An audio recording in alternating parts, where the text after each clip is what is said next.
El 5 de agosto de 2025, después de pasar 36 años en el corredor de la muerte, Byron Lewis Black fue ejecutado por inyección letal en Tennessee. En este video, revelaremos qué ocurrió ese día, cuál fue su última comida y cuáles fueron sus últimas palabras. El viernes 25 de marzo de 1988, Byron Black, de 32 años, salió del correccional a las 5:30 para otro permiso de fin de semana. Y el lunes por la tarde, justo después de las 5, regresó como si nada hubiera pasado durante esos 3 días. Pero todo había cambiado. Ese fin de semana, Byron había matado a 3 personas, solo que los cuerpos aún no habían sido descubiertos. La noche del domingo, Angela Clay, de 29 años, acababa de terminar otro turno largo en el Hospital Vanderbilt, saliendo alrededor de las 10. Su hermana, Lynette Bell, le había prestado el coche ese fin de semana y fue a recogerla como habían acordado. Pero Lynette no venía sola. Byron, su novio intermitente, también apareció. Juntos, condujeron hasta la casa de Amelia Bell, madre de Angela y Lynette. Allí, Byron dejó a Angela y a sus 2 hijas, la Toya, de 9 años, y la Keisha, de 6, y se fue sin decir mucho. Angela se quedó un poco más, charlando con su madre y su hermana, antes de volver a casa alrededor de las 11. Justo antes de irse, pidió prestada una plancha y prometió devolverla al día siguiente. Pero eso nunca sucedería. Porque en algún momento de esa noche, cuando todos ya dormían profundamente, Byron entró en el apartamento donde vivía Angela con sus 2 hijas. Dentro, encontró a Angela acostada bajo las cobijas en la habitación principal. Estaba acurrucada de lado, profundamente dormida. Parecía en paz, pero eso no duraría. Byron se acercó, levantó un revólver y disparó una sola vez directamente en la parte superior de su cabeza sin vacilar. Angela murió al instante. No lo vio venir. Ni siquiera se despertó. Byron se dio la vuelta para irse, pero entonces escuchó un sonido detrás de él, un leve movimiento, casi como un suspiro. Era la Toya. Había estado dormida junto a su madre. Tal vez el ruido la había despertado, o tal vez fue simplemente el momento equivocado para moverse. Sea como sea, se movió, solo un poco, y eso fue suficiente. Byron se dio la vuelta, levantó el arma y apretó el gatillo, disparándole directo en el pecho y el cuello. La fuerza la empujó hacia un costado, quedando atrapada entre la cama y el tocador. La sangre empapó su almohada y llenó sus pulmones. No murió de inmediato. Una autopsia confirmaría más tarde que su cuerpo se estremeció durante casi 10 minutos antes de quedar completamente inmóvil. Byron podría haberse detenido ahí, pero no lo hizo.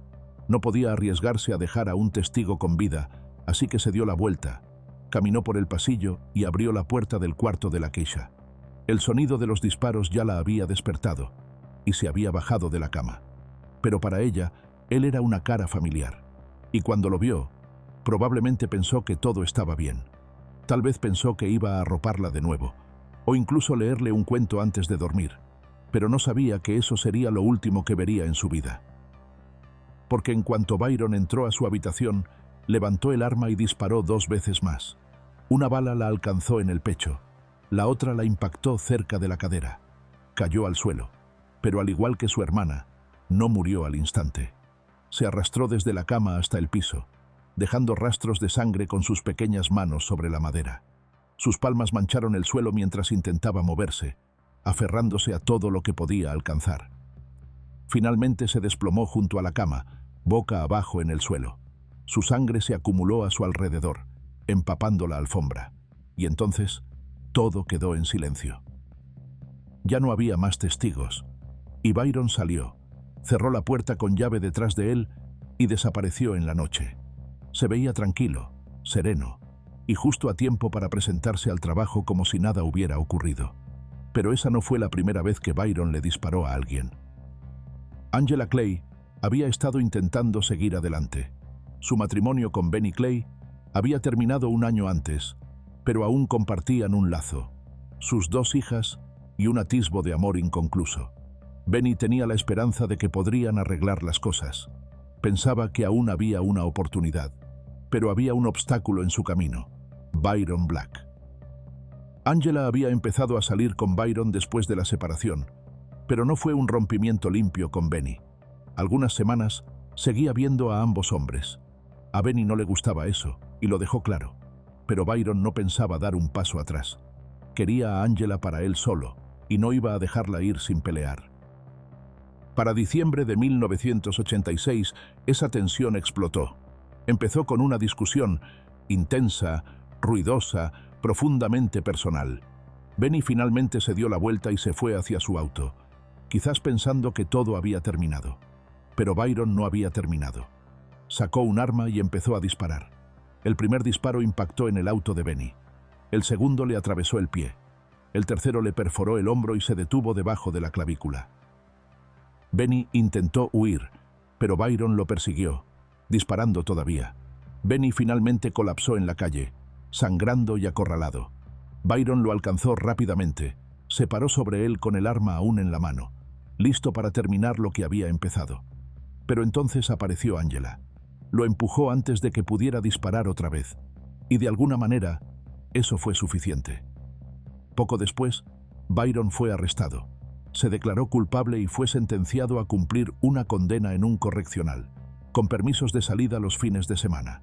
Y ese privilegio le costaría la vida a Angela y a sus hijas. El día después de los asesinatos, el 29 de marzo, la madre de Angela sintió que algo andaba mal. Angela no había devuelto la plancha como había dicho, y eso no era típico de ella. Cuando Amelia llamó, nadie contestó, así que lo intentó una y otra vez, pero aún nada. Entonces mandó a otra de sus hijas a revisar, pero ella tampoco obtuvo respuesta. Las cortinas estaban completamente bajadas y la casa estaba en silencio. Sin embargo, el auto de Angela estaba estacionado justo enfrente. Algo simplemente no se sentía bien. Esa noche, Amelia y Lynette fueron ellas mismas al apartamento de Angela. Otra vez tocaron la puerta, pero otra vez no hubo respuesta. En ese momento, supieron que algo estaba muy mal y llamaron inmediatamente a la policía. Los oficiales llegaron al apartamento alrededor de las 9:30 de la noche. La puerta estaba cerrada con llave, pero no había vidrios rotos ni señales de entrada forzada. El oficial James quitó una malla de una de las ventanas del dormitorio y la abrió. Levantó su linterna y recorrió la habitación oscura con el haz de luz. Y fue entonces cuando lo vio: el cuerpo de una niña en el suelo, pequeño, sin vida, y sangre en una cama cercana. En el dormitorio principal, encontraron a Angela muerta en su cama, y junto a ella, encajada entre el colchón y un tocador, estaba la Toya. Ella tampoco sobrevivió. Y en el segundo dormitorio, Lakeisha fue encontrada boca abajo junto a su cama. Fue la que más tiempo vivió, muriendo entre 5 y 30 minutos agonizantes después de recibir los disparos. Los equipos forenses revisaron cada rincón de la escena. Recuperaron fragmentos de bala de la pared encima de la cabeza de Angela, de la almohada donde dormía la Toya y del colchón cerca del cuerpo de Lakeisha. Pero el detalle que conectó todo vino de los teléfonos. El auricular del teléfono de la cocina había terminado de alguna manera en el dormitorio principal, mientras que la base de ese mismo teléfono se encontraba en el pasillo. En ella había 3 huellas dactilares, 2 en el teléfono del pasillo y otra en el auricular de la cocina, y todas pertenecían a un solo hombre, Byron Black.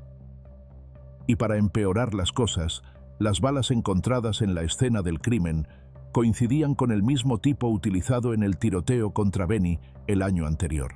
Él había sobrevivido, pero la bala se había quedado alojada en su hombro desde entonces. Pero los investigadores no lo habían olvidado, y al comenzar a acercarse a Byron, le pidieron a Benny que se sometiera a una cirugía. Finalmente, extrajeron la bala, y cuando los expertos en balística la examinaron, confirmaron que fue disparada con la misma arma utilizada para matar a Angela y a sus 2 hijas. Un detective principal dijo más tarde que era la primera vez que recuperaba una prueba clave del interior de una persona viva, y eso ayudó a vincular todo con Byron. La evidencia en su contra se fue armando poco a poco. No había un rastro de sangre ni un testigo que hubiera visto el crimen, pero las grietas en la historia de Byron eran profundas. La familia de Angela dijo que la relación había sido conflictiva desde el principio. Meses antes, Byron había derribado la puerta principal después de que ella se negó a dejarlo entrar.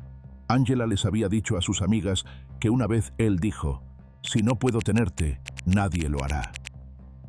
Y los vecinos lo habían oído todo. Peleas nocturnas, golpes, gritos. Y apenas 3 semanas antes de los asesinatos, un vecino dijo que vio a Byron en la puerta de Angela otra vez, golpeando la ventana y amenazando con entrar. Y solo días antes de que la asesinaran, alguien los vio discutiendo en público. Así que cuando la policía encontró a Angela y a sus hijas muertas, no tuvieron que buscar muy lejos. Esa noche, los detectives fueron a interrogar a Byron en el Metropolitan Workhouse. Le dijeron que Angela y sus hijas estaban muertas. Y al principio, él se quebró, llorando intensamente y visiblemente afectado. Pero en cuanto entraron más oficiales a la sala, algo en él cambió. Las lágrimas se secaron rápidamente y su rostro se volvió inexpresivo, según los detectives. Dijo que no había visto a Angela desde el domingo por la noche. Según él, la dejó en casa de su madre alrededor de las 10 de la noche y luego fue a casa de un amigo a cenar. Afirmó que se quedó allí hasta las 11:30, comiendo y conversando, y luego fue a casa de su madre y se durmió en el sofá hasta la mañana siguiente. Pero esa historia no se sostenía. Charlotte Waldon, la mujer con la que supuestamente había cenado esa noche, lo recordaba de forma distinta.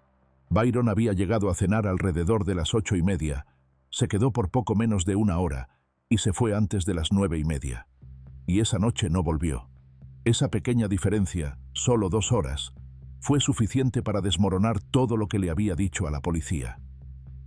Para la mañana del martes, los detectives llevaron a Byron nuevamente, pero esta vez con su abogado presente.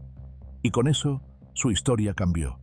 Ahora decía que había pasado por la casa de Angela más tarde esa noche, pero afirmó que ella no estaba, así que se fue. Y cuando regresó más tarde esa misma noche, la puerta principal estaba abierta, y esta vez entró. Fue entonces cuando dijo que los encontró, a los 3, ya muertos. Angela, LaToya y LaKeisha, aún en sus camas, las mantas cubriéndolas como si nada hubiera pasado. Pero no llamó a la policía, no fue a pedir ayuda a un vecino. En cambio, simplemente se quedó ahí parado. Entré en pánico, le dijo a los detectives. No quería involucrarme. Luego se dio la vuelta, cerró con llave la puerta detrás de él y se marchó. Nunca le dijo a nadie lo que había visto, no hasta que los investigadores lo confrontaron. Durante el juicio, su defensa se redujo a una sola cosa: su coartada. Su madre y su sobrino juraron que él había estado en casa antes de las 11 y que no había salido después de eso. Pero el jurado no lo creyó, no después de escuchar lo que él mismo le había dicho a la policía. Y el 8 de marzo de 1989, el cumpleaños de LaKeisha, un jurado del condado de Davidson le dio a su familia algo que habían estado esperando. El mejor regalo de cumpleaños que ella podría haber recibido. Declararon a Byron culpable de los 3 cargos de asesinato en primer grado. Y al día siguiente llegó la sentencia. Por el asesinato de LaKeisha, el jurado recomendó unánimemente la pena de muerte. Pero en los casos de Angela y LaToya no lograron un consenso, y Byron fue sentenciado a 2 cadenas perpetuas consecutivas, más tiempo adicional por los cargos de armas y robo. Una cosa quedaba clara: nunca volvería a caminar libre. No esta vez. Aún así, Byron siguió apelando su sentencia de muerte durante décadas. Sus abogados argumentaron que no tenía la capacidad mental para ser ejecutado, que tenía discapacidad intelectual y que legalmente no era apto para recibir el castigo que Tennessee le había impuesto. Afirmaron que Byron no comprendía el mundo que lo rodeaba. Cuando era niño, juegos infantiles simples como luz roja, luz verde, lo confundían. La escuela era una neblina y no podía seguir reglas básicas. Más tarde, los médicos dijeron que ese daño había comenzado temprano. Byron había estado expuesto al alcohol antes de nacer y al plomo en el aire y el agua después de nacer. Ambos causaron daños duraderos antes de que aprendiera a leer, especialmente en los lóbulos frontales y temporales del cerebro, las partes que controlan la memoria, la atención y el autocontrol, y nunca se recuperó de eso. De adulto, Byron aún no podía hacer cálculos básicos, y las pruebas mostraron que funcionaba muy por debajo del promedio. Si alinearas a 100 hombres de su misma edad y nivel educativo, 98 de ellos obtendrían mejores resultados. Y aunque se había casado y tenía un hijo, Byron nunca vivió de manera independiente. Permaneció en la casa de sus padres hasta el día en que fue arrestado, a los 32 años. A lo largo de los años, media docena de expertos llegaron a la misma conclusión. Byron Black tenía discapacidad intelectual. Incluso la propia experta del Estado, quien en su momento testificó lo contrario, cambió de opinión. Con los estándares diagnósticos actuales, reconoció la verdad. Byron cumplía con todos los criterios, y con el tiempo, su condición solo empeoró. A los 69 años, el estado mental de Byron se había deteriorado aún más. Años de daño cerebral, combinados con esquizofrenia y posteriormente demencia, le habían quitado lo poco que le quedaba de capacidad cognitiva. Su mente se había estado deteriorando desde la infancia, y lo que quedaba, según los médicos, era un hombre cuyo nivel de funcionamiento era tan bajo que menos de uno entre 10.000 personas vivía en ese mismo nivel. Cuando un psiquiatra forense lo evaluó por última vez, Byron ni siquiera podía dar el cambio correcto de un billete de $5. Pero para algunos, eso no era algo nuevo. Así había sido Byron desde siempre. Al final, nada de eso detuvo el proceso legal. En marzo de 2022, un juez dictaminó que seguía siendo competente para ser ejecutado. Y en junio de 2023, el Tribunal de Apelaciones Penales de Tennessee confirmó la sentencia. Pero desde entonces, la ejecución de Byron fue reprogramada varias veces, primero por la pandemia, luego por moratorias temporales y retrasos técnicos. Pero finalmente, en marzo de 2025, la Corte Suprema de Tennessee fijó una nueva fecha, esta vez para agosto. Sin embargo, surgió una última complicación. En mayo de 2024, a Byron le colocaron un desfibrilador implantable, un pequeño dispositivo en el pecho para regular su corazón deteriorado. Fue una medida desesperada para tratar una insuficiencia cardíaca en etapa terminal, pero complicó seriamente su ejecución cuando se acercó la fecha. Sus abogados argumentaron que si no se desactivaba el dispositivo, este podría interpretar el ritmo cardíaco en descenso, causado por la inyección letal, como una emergencia médica y administrar descargas eléctricas dolorosas. Lo describieron como recibir una patada en el pecho por un caballo. Cada descarga un intento mecánico desesperado por restaurar el ritmo normal del corazón. Los medicamentos ralentizarían su corazón y el dispositivo lucharía contra eso, convirtiendo posiblemente la muerte en una batalla prolongada y brutal entre el cuerpo y la máquina.